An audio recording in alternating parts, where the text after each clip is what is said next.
आता आपली पुढची रेसिपी काय आहे? पुढची रेसिपी आहे दुधी भोपळ्याची कोफ्ता करी. दुधी भोपळ्याची कोफ्ता करी. मला साहित्य सांगतेस काय काय? दुधी भोपळा किसून घेतलेला आहे, डाळीचं पीठ, हे टोमॅटो, ओलं खोबरं, मिरची आणि कोथिंबीर ह्याचं वाटण आहे.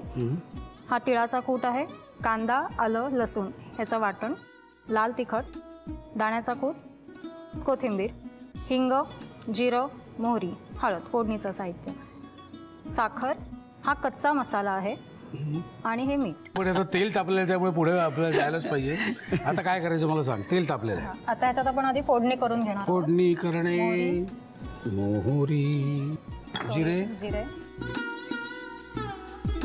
आणि हिंग, हळद, हिंग थोडं.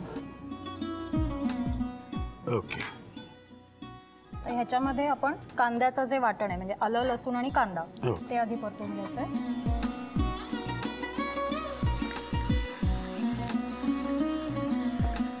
आता टोमॅटोचं वाटण घालून घेऊ. ह्याच्यात काय काय आपण घातलं? टोमॅटो, ओलं खोबरं, मिरची आणि कोथिंबीर.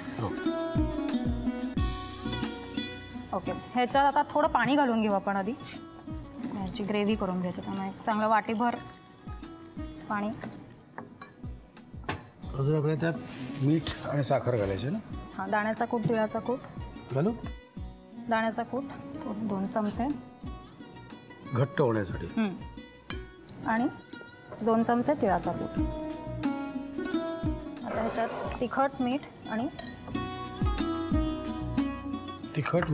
आणि थोडी साखर. साखर थोडी 1 चमचाभर चालेल, कारण टोमॅटो असल्यामुळे थोडी 1-1.5 चमचा. आणि ह्याच्यानंतर कच्चा मसाला त्याच्यात लागेल. बस, आता आपली ग्रेव्ही तयार आहे. आता आपण दुधी भोपळ्याची भजी करायची, तळून घ्यायची आणि मग ती ग्रेव्हीत मिक्स करायची नंतर. म्हणजे मी तुला हे बनवावं लागेल ना इथे? ओके. आता आपल्याला दुधी भोपळ्याची भजी तयार करून घ्यायची आहे. त्यासाठी डाळीचं पीठ, त्याच्यात किसलेला दुधी भोपळा घालू. त्याच्यामध्ये तिखट, मीठ आणि हळद.